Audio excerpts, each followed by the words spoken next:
Hi this is Brijesh Dubey, welcome to star education. My dear students, हम study कर रहे हैं क्लास 8 से science chapter number 2 microorganism friend and कू। तो डियर स्टूडेंट्स, आज के इस लेक्चर में हम स्टडी करने वाले हैं वायरसेस के अबाउट में। प्रीवियस जो हमने लेक्चर्स देखे हैं 5 लेक्चर्स में हमने सारे जो ऑर्गेनिजम्स के डिवीजन थे या क्लासिफिकेशन थे वो सारे स्टडी कर लिए हैं। तो यहाँ पर जो हमारा डिवीजन है दैट इज वायरसेस, इसके अबाउट में हम स्टडी कर रहे हैं। आज हम देखेंगे कि वायरसेस क्या होते हैं, किस तरीके से हमारी बॉडी पर इफेक्ट करते हैं, और साथ ही साथ मैं आपको आज बताऊंगा कि कोरोना वायरस किस तरीके से हमारी बॉडी के अंदर में डेवलप होता है। तो डियर स्टूडेंट्स, अगर आप चैनल पर नए हैं तो चैनल को सब्सक्राइब कर लीजिए और बेल आइकन दबा के ऑल सिलेक्ट कर लीजिए, जिससे कि आपको इसी तरीके से अमेजिंग आने वाली वीडियो की नोटिफिकेशन मिलती रहे और आप अपनी स्टडी जो है वो जारी रख सकें। तो चलिए स्टार्ट करते हैं, देखते हैं कि वायरसेस क्या होते हैं। ठीक है, तो स्टार्ट करते हैं पहले पॉइंट से कि वायरस क्या होते हैं। A virus is a micro organism which exhibits characteristics of living as well as non living things. तो ये क्या कह रहे हैं भाई कि पहली बात तो वायरस क्या है, एक तरीके के माइक्रो ऑर्गेनिजम्स हैं, है ना, तभी तो हम इनको माइक्रो ऑर्गेनिज्म चैप्टर में स्टडी कर रहे हैं। दूसरा क्या है भाई, तो ये एग्जिबिट करते हैं, क्या एग्जिबिट करते हैं, कैरेक्टरिस्टिक्स। कैसे कैरेक्टरिस्टिक, तो लिविंग और उसी तरीके से नॉन लिविंग। कहने का मतलब ये नॉन लिविंग भी रहते हैं और लिविंग भी रहते हैं। इसका मतलब क्या, इसका मतलब ये है कि ये नॉन लिविंग और लिविंग के जो बीच की एक कड़ी होती है ना, उसको जोड़ते हैं। ठीक है, कैसे, मान लीजिए कि ये अभी बाहर है, किसी होस्ट बॉडी में नहीं है, बाहर है, तो कैसे रहेंगे, डेथ रहेंगे, ये मरे हुए रहेंगे। ठीक है, और जैसे ही कोई होस्ट बॉडी इनको मिलती है वैसे ही क्या हो जाते हैं, ये जिंदा हो जाते हैं। जैसे कि अगर मैं आपको एग्जांपल दूं, एक बल्ब है, ठीक है, वो ऐसे ही लगा हुआ है, ग्लो नहीं कर रहा है, बट जैसे ही आप स्विच ऑन करते हो वैसे ही क्या जाता है, उसके अंदर में करंट जाता है, तो वो क्या करता है, तुरंत ग्लो होने लगता है। बस सेम इसी वजह से ये भी क्या हो जाते हैं, किसी होस्ट बॉडी में जाते ही जिंदा हो जाते हैं। समझ में आया? पहला पॉइंट ये कहता है हमारा। दूसरा पॉइंट देखते हैं, दूसरा पॉइंट क्या कहता है, दे आर अल्ट्रा माइक्रोस्कोपिक। कैसे होते हैं ये, अल्ट्रा माइक्रोस्कोपिक होते हैं। प्रीवियस जो 4 टाइप्स हमने देखे हैं वो कैसे थे, वो ओनली जस्ट माइक्रोस्कोपिक थे, बट ये कैसा, ये अल्ट्रा माइक्रोस्कोपिक है। अल्ट्रा माइक्रोस्कोपिक ये क्या होता है सर, बताता हूं आपको। That are visible only through an electron microscope. क्या होता है, इलेक्ट्रॉन माइक्रोस्कोप के थ्रू ही को देखा जाता है। मतलब बच्चा लोग ये बहुत ही ज्यादा छोटे, बहुत ही ज्यादा स्मॉल, टाइनी होते हैं। मतलब जो प्रीवियस हमने 4 टाइप्स स्टडी किए ना ऑर्गेनिजम्स के, उनसे भी ज्यादा ये छोटे होते हैं। एक वर्ड आया, हो सकता है कुछ बच्चों को नया लगे, ठीक है ना, क्या है, इलेक्ट्रॉन माइक्रोस्कोप। ठीक है, तो बच्चा लोग ये ऐसे ऑर्गेनिजम्स हैं कि जो सिंपल माइक्रोस्कोप होता है उसमें इनको नहीं देख सकते, ठीक है, क्योंकि बहुत ही ज्यादा छोटे होते हैं। तो इनको देखने के लिए एक स्पेशल टाइप का माइक्रोस्कोप बनाया गया जिसको कहा जाता है इलेक्ट्रॉन माइक्रोस्कोप। इलेक्ट्रॉन माइक्रोस्कोप क्या होता है, जिसके हम स्ट्रक्चर स्टडी करते हैं, किसके, मॉलिक्यूल्स के। ठीक है, आगे बढ़ते हैं, थर्ड पॉइंट देखते हैं। थर्ड पॉइंट क्या कहता है, they are smaller than bacteria. ये बैक्टीरिया से भी ज्यादा स्मॉल होते हैं, तभी तो इनको देखने के लिए हमको इलेक्ट्रॉन माइक्रोस्कोप की जरूरत पड़ी, है ना। नहीं तो अगर ये बैक्टीरिया जितने होते या उनसे बड़े होते तो हम इनको सिंपल माइक्रोस्कोप से देख सकते, इलेक्ट्रॉन माइक्रोस्कोप की जरूरत ही नहीं हमको पड़ती। ठीक है, आगे बढ़ते हैं। They can not produce on their on. ये खुद से रिप्रोडक्शन नहीं कर सकते, ठीक है, ये खुद से रिप्रोडक्शन नहीं कर सकते। As they lack the required machinery for replication. अब इसका मतलब क्या हुआ, इसका मतलब ये हुआ बच्चा लोग, ये खुद से रिप्रोडक्शन नहीं कर सकते। मतलब ये खुद से ही एक वायरस दूसरे वायरस को जन्म नहीं दे सकता, पैदा नहीं कर सकता है। क्यों, क्योंकि इनके अंदर में जो रिप्रोडक्शन के लिए जो रिक्वायर्ड मशीनरी होती है वो होती ही नहीं है, तो इसके लिए ये रिप्रोडक्शन कर ही नहीं सकते। तो क्या इसका मतलब ऐसा है कि वायरसेस जो है वो एक लिमिटेड एडिशन में, ऐसा बिल्कुल भी नहीं है। वायरसेस जो है वो रिप्रोडक्शन करते हैं। मैं आपको सारा कुछ समझाऊंगा इसी टॉपिक के अंदर में किस तरीके से होता है। देखते हैं नेक्स्ट पॉइंट, जो कि ये बताएगा कि किस तरीके से रिप्रोडक्शन करते हैं। ठीक है, therefore they need to infect a host cell. तो इसके लिए इनको क्या जरूरत पड़ती है, they need infect a host cell. Host cell की जरूरत पड़ती है इनको रिप्रोडक्शन करने के लिए। अब होस्ट सेल क्या होता है, जैसे कि ह्यूमन हो गए, ठीक है, और एनिमल्स हो गए, या प्लांट्स हो गए, तो कोई भी इनको लिविंग ऑर्गेनिज्म चाहिए या फिर बैक्टीरिया ही हो गए, ऐसे भी कुछ बैक्टीरिया के ऊपर भी ये वायरस इफेक्ट करते हैं। और जो वायरसेस बैक्टीरिया के ऊपर इफेक्ट करते हैं उनको क्या कहा जाता है, बैक्टीरियोफेज कहा जाता है। क्या कहा जाता है, बैक्टीरियोफेज। ठीक है, इसको दिमाग में बैठा करके रखना।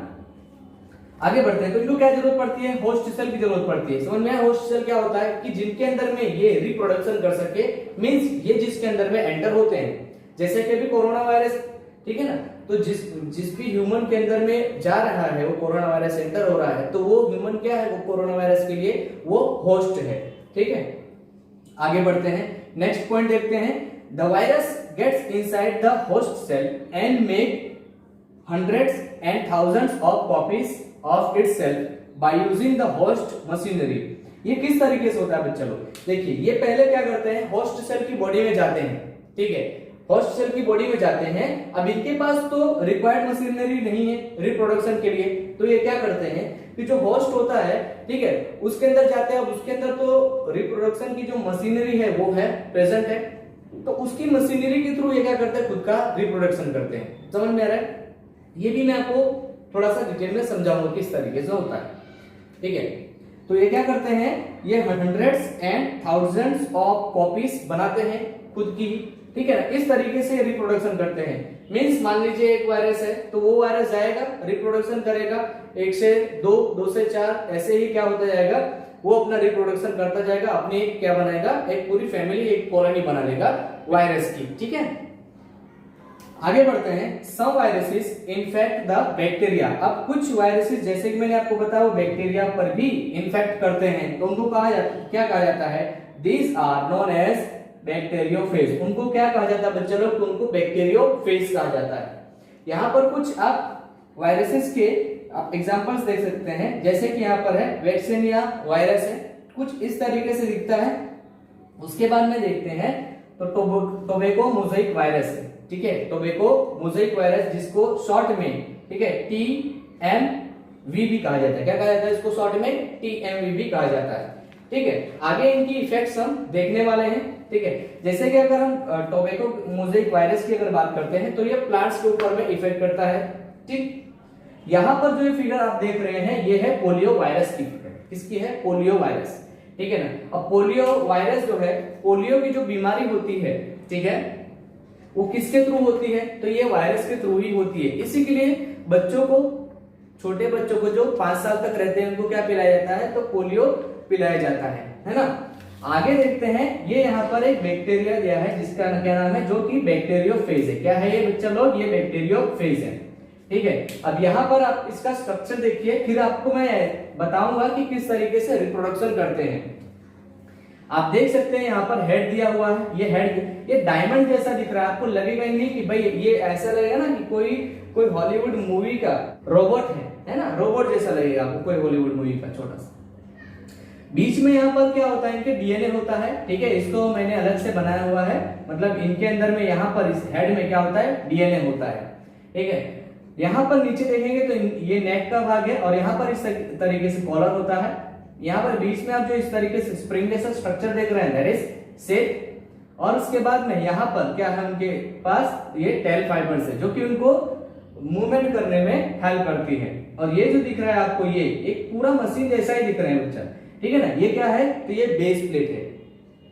अब आप यहाँ पर आ जाइए, कहां पर, ये डीएनए।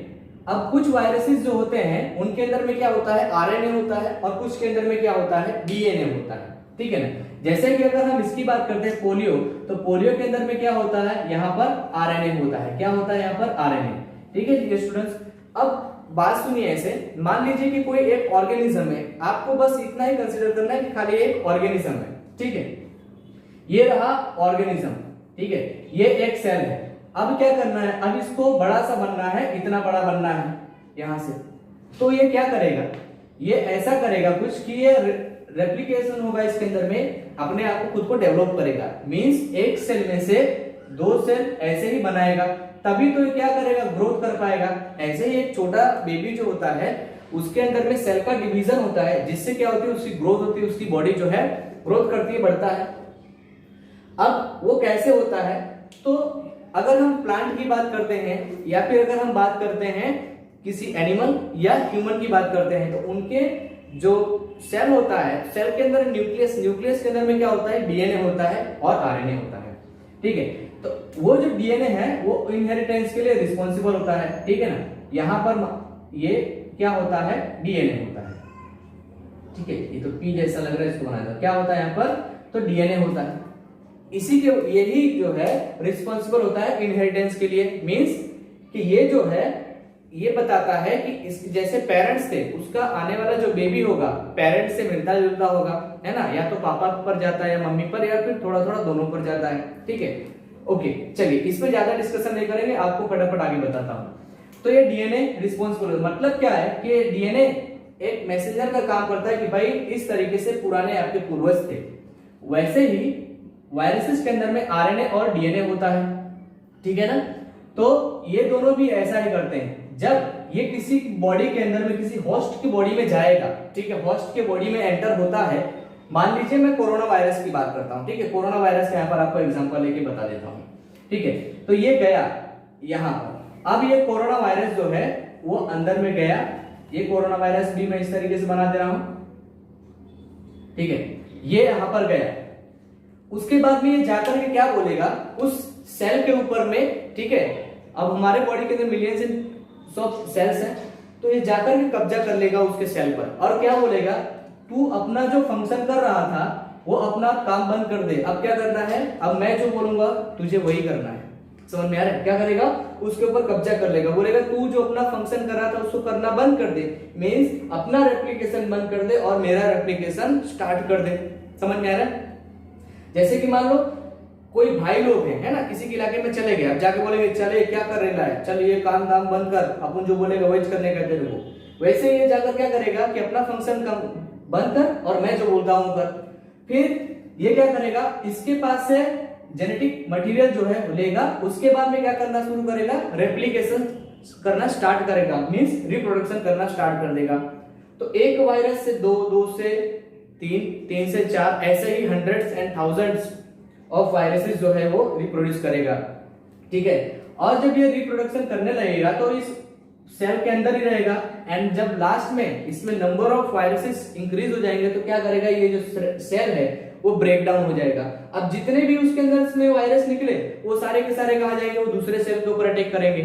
तो इसी तरीके से कोरोना वायरस भी जो है वो अपना रेप्लिकेशन करता है, इसी के लिए बहुत ज्यादा उससे हार्मफुल इफेक्ट्स हो रही हैं।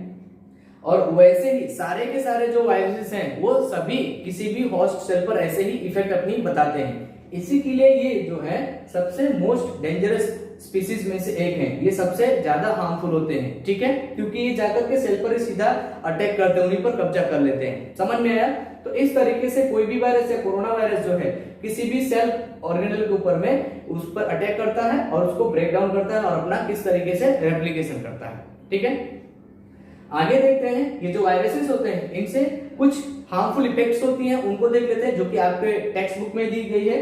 देखते हैं,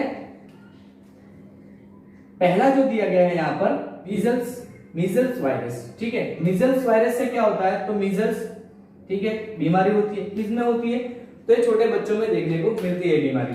ठीक है, आगे बढ़ते हैं, सेकंड जो है देखते हैं पोलियो वायरस। पोलियो वायरस के थ्रू क्या होता है, पोलियो मिलेटिक होता है। ठीक है, ओके, तो पोलियो वायरस से क्या होता है, पोलियो मिलेटिक होता है, ये तो सभी को पता ही है। आगे बढ़ते हैं, देखते हैं HIV से बच्चा लोग क्या होता है, तो एड्स होता है। ओके, आगे बढ़ते हैं, देखते हैं वेरिसेला जोस्टर वायरस। अब वेरिसेला जोस्टर वायरस जिसको शॉर्ट में VZV कहा जाता है, आप उसको VZV भी कह सकते हो। इससे क्या होता है बच्चों लोग, तो इससे चिकन पॉक्स होता है। ये आपकी बुक में दिया है, लेकिन कौन से वायरस के थ्रू होता है ये नहीं दिया गया है। समझ में आ रहा है, तो यहाँ पर आप देख सकते हैं कि ये VZV वायरस से होता है। आगे देखते हैं, ये हेपेटाइटिस ए जो है, हेपेटाइटिस ए कौन से वायरस से होता है, तो हेपेटाइटिस ए, है ना, ये हेपेटाइटिस ए जो बीमारी का नाम है, जो डिजीज है, ठीक है, वही डिजीज का नाम वायरस का नाम भी है। समझ में आ रहा है, तो यहाँ पर डिजीज एंड वायरस का नाम सेम ही है। ठीक है, तो इस तरीके से आपने यहाँ पर देखा कि वायरसेस क्या होते हैं, किस तरीके से वो रेप्लिकेशन करते हैं, किसी होस्ट बॉडी के ऊपर में किस तरीके से अटैक करते हैं, एंड आफ्टर दैट उसकी हमने यहाँ पर हार्मफुल इफेक्ट यहाँ पर देखी। तो आई होप ये पूरा का पूरा कॉन्सेप्ट आपको डियर स्टूडेंट सबको समझ में आया होगा। तो अगर आप चैनल पर नए हैं तो चैनल को सब्सक्राइब कर लीजिए, बेल आइकन दबा करके ऑल सिलेक्ट कर लीजिए, जिससे कि आपको नोटिफिकेशन मिलते रहे और आप अपनी स्टडी जो है कंटिन्यू कर सके। वैसे भी अगर आप स्टडी नहीं भी कर रहे हैं तो आपके लिए जनरल स्टडी के लिए भी ये चैनल आपको बहुत ही हेल्पफुल होगा। तो मिलते हैं नेक्स्ट लेक्चर के अंदर में। Thank you for watching.